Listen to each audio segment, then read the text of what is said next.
Today we're looking at the Riotoro PRISM RGB mini tower case.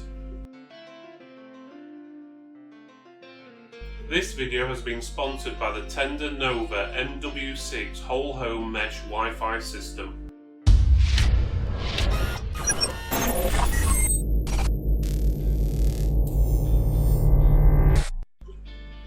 The Riotoro PRISM case is marketed as the smallest full-size ATX case you will ever need. But is it?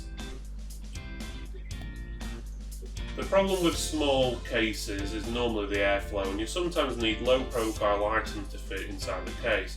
This is where the PRISM is different. It takes full-size ATX boards, up to 3 300mm graphics cards, 122mm CPU coolers.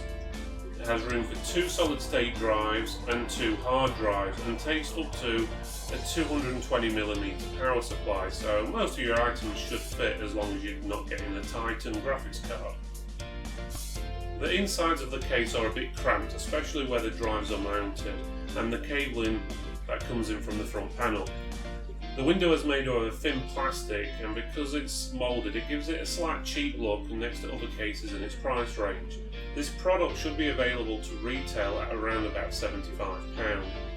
Overall, the case is good, but could do with more fans as standard and something doing with the cabling. For more information, please go to our website at techfortex.co.uk or click the link in the description, and don't forget to subscribe. Thanks for watching.